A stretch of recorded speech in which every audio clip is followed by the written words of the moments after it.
Terus sumbernya sifat buruk karena tadi yang utama tengah-tengah, maka yang buruk itu lebih atau kurang.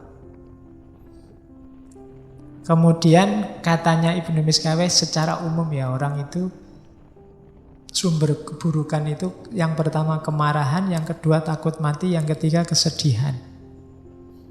Hati-hati kalau kamu sedang marah, atau sedang takut, atau sedang sedih. Pokoknya off dulu kalau sedang mengalami tiga hal itu. Karena biasanya pikiranmu tidak jernih. Yang keluar hal-hal buruk, tidak terkontrol. Kalau di Ibnu Miskaweh, kemarahan itu bisa melahirkan ujub, sombong, merasa besar, iftikhor, bermegah-megahan, cekcok, mirok, menang sendiri, lajat, muzah. Muzah itu ketawa-ketawa, gurau. Mak lampir itu kan, kalau dia kan ketawa terus itu.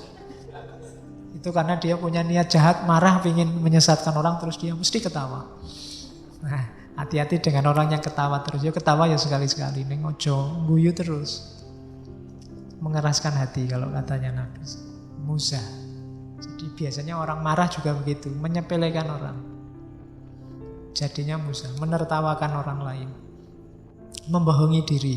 Tidak sadar berapa kapasitasnya, merasa dia besar luar biasa, berhak balas dendam. Istihza, mencemooh orang lain, menertawakan orang, atau menindas orang lain. Dan jangan mudah takut, termasuk takut mati. Mati itu tidak perlu ditakuti. Orang takut mati karena tidak tahu hakikat kematian, tidak tahu nanti setelah mati ada apa, tidak tahu kalau jiwa itu kekal, menganggap mati itu berat luar biasa, takut sisaan setelah mati, tidak tahu yang dialami setelah mati, takut meninggalkan keluarga, harta, dan lain-lain. Tidak usah ditakuti. Belajarlah tentang kematian, nanti kamu akan paham. Ya nanti entah sesi kapan kita ngomong filsafat kematian. Kalau kamu berani. Ada beberapa filosof barat timur termasuk Jawa yang ngomong tentang kematian. Bahkan tembang Jawa itu simbol-simbolnya simbol kematian. Beberapa. Oke, kalau kesedihan katanya Ibnu Miskaweh sumbernya biasanya dua. Berpisah dari yang dicintai atau gagal meraih yang dicintai, meraih yang dicari. Ya karena yang dicari biasanya yang dicintai itu. Jadi perpisahan dan kegagalan, sumber kesedihan. Diinget-inget ini ya, begitu kamu, wah aku mengalami perpisahan ini, off dulu.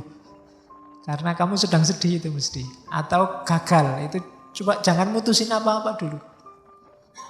Tenangkan dulu pikiranmu, sampai jernih lagi baru berpikir. Sedang takut luar biasa, itu juga hati-hati. Orang takut itu biasa, makanya cowok-cowok kan sering ngajak pacarnya nonton film horor. Karena waktu takut itu pikirannya nggak jalan ya, ngerangkul ya. Jadi jangan. Kalau takut off dulu ya. Kalau lihat film horor dipikir dulu, kira-kira. Ya. Oke, makanya kalau lihat film horor berdoa saja semoga tidak takut atau semoga nggak ada hantunya. Nggak jadi nonton film horor. Masa sudah ngopi film horor sudah mau dilihat waktu hantunya keluar malah merem. Nggak berani aku lihat, jadi jangan lihat film horor, Mas. Wong ya sudah nyewa film horor kok nggak mau lihat. Oke. Nah, ini resepnya dari Ibnu Miskaweh untuk menguatkan akhlak. Tadi kan akhlak harus dibiasakan. Ada tipsnya. Yang pertama, jangan bergaul dengan orang jelek. Orang yang bangga berbuat dosa. Orang yang dosa itu biasa, santai aja, itu hati-hati. Orang yang terbiasa dalam kejelekan itu akan mempengaruhimu. Kalau dunia psikologi mungkin kenal aura namanya. Kamu juga sedikit banyak akan terpengaruh. Hati-hati. Jadi Ya friend tetap friend tapi tidak harus lekat, tidak harus sangat akrab. Syukur-syukur bisa menjauh. Bilang aja kamu sedang tirakat atau apa itu tidak apa-apa. Sementara ya kayak para sufi itu loh. Sampai kamu bisa menaklukkan jiwamu, sampai kalau ketemu dia bukan kamu terpengaruh dia tapi dia terpengaruh kamu. Tapi itu prosesnya agak panjang. Tapi yang jelas kalau merasa masih lemah jangan dekat-dekat. Orang yang menurut identifikasimu tidak bagus. Karena eman-eman pertumbuhan spiritualmu. Karena teman yang jelek itu juga akan memerosotkan pencapaianmu yang sudah tinggi secara tidak sadar. Maka hati-hati. Yang kedua, banyak-banyak melakukan aktivitas yang berhubungan dengan pengetahuan.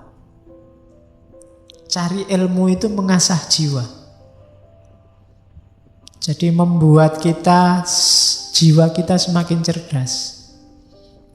Jadi jangan ragu-ragu untuk ikut forum ilmu apapun, jenisnya maupun kontennya.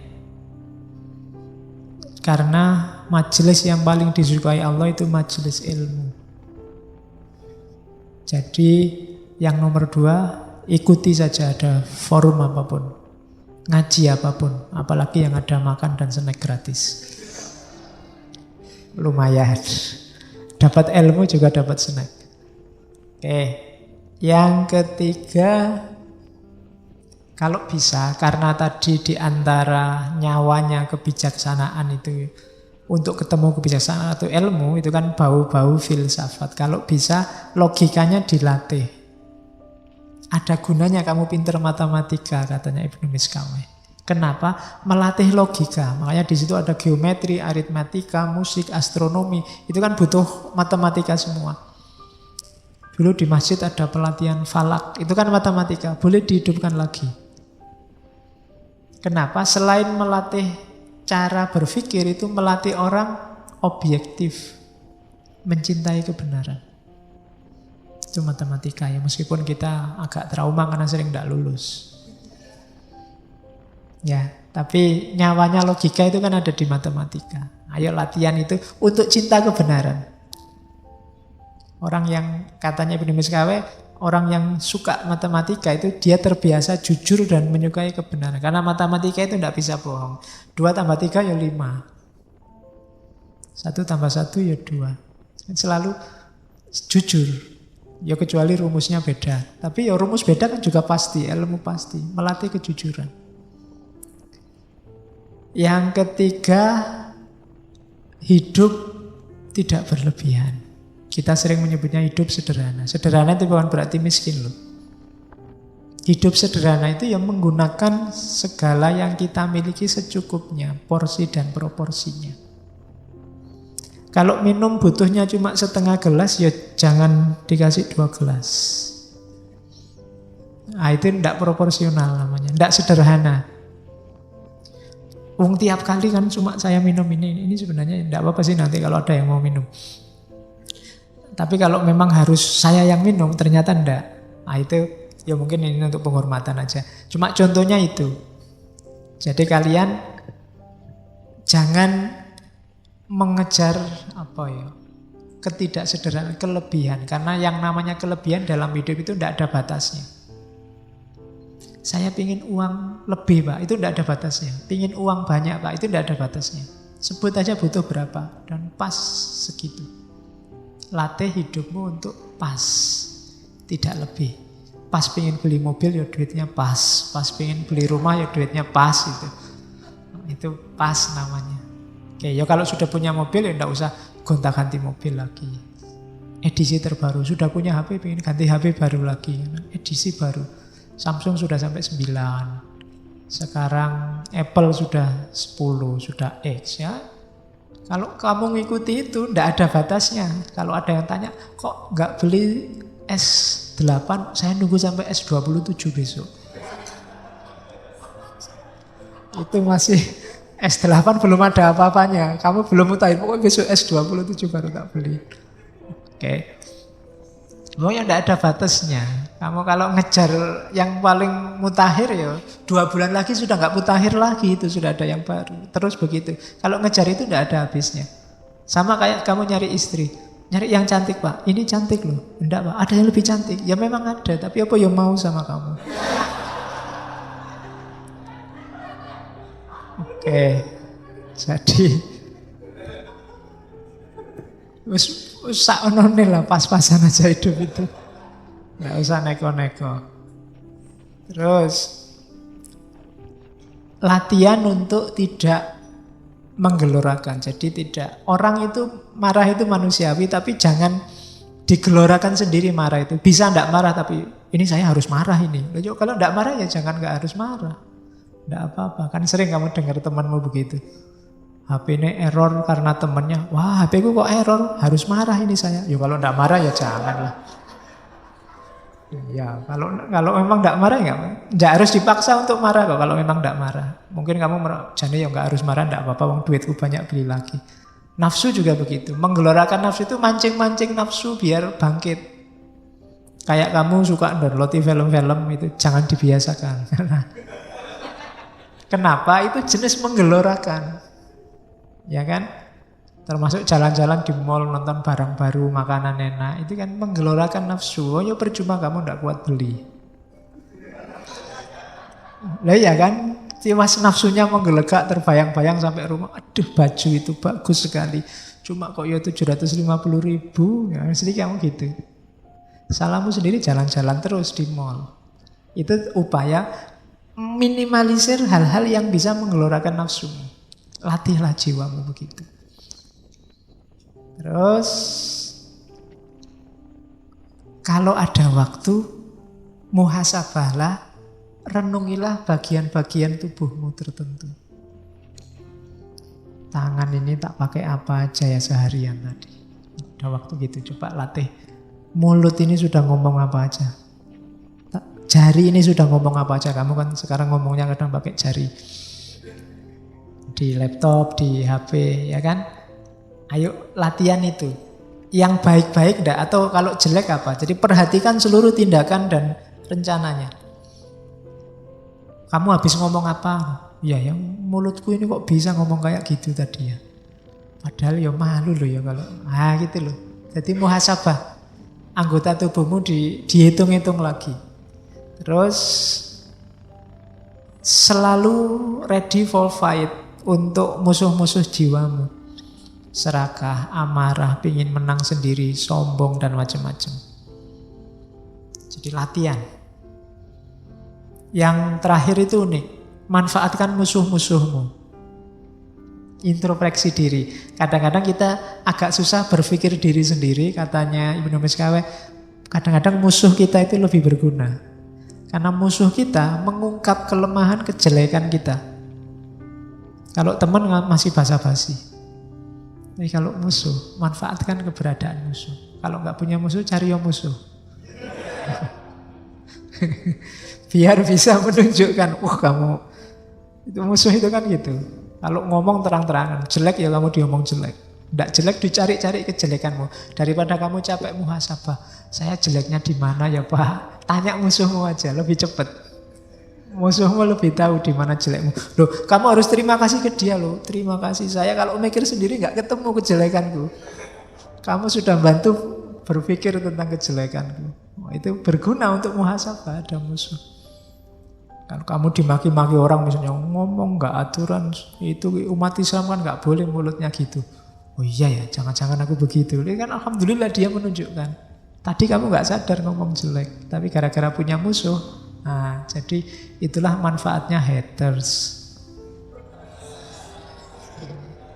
Oh iya kan? Makanya ndak masalah kamu punya haters. Meskipun ndak punya, ya pura-pura punya ben kayak terkenal. Biar kayak orang terkenal. Haters itu gunanya apa? Menunjukkan di mana jeleknya kita. Dan itu berharga sekali loh buat kita kalau ingin naik kelas. Kualitas hidup kita semakin baik. Jadi kalau ada orang maki-maki kamu, menjadikan kamu, terima kasihlah.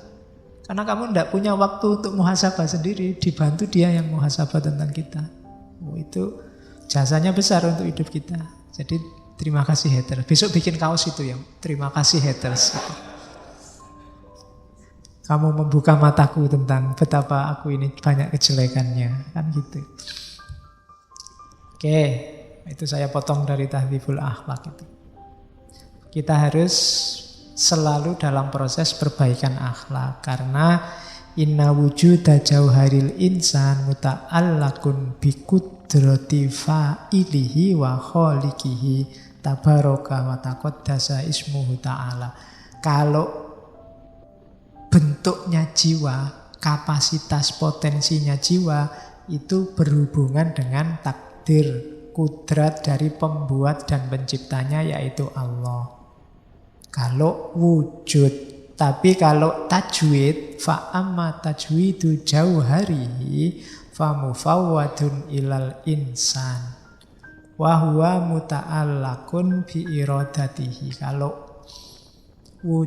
perbaikannya, jadi wujud itu keberadaannya, tajwid itu memperbaikinya. Perbaikan jiwanya itu dititipkan mufawwadun, menjadi haknya, menjadi tugasnya manusia. Berhubungan dengan niatnya, keinginannya. Maka setiap hari kita harus berniat untuk memperbaiki akhlak kita. Memperbaiki akhlak kita berarti memperbaiki diri kita. Nyawanya diri kita ada di situ.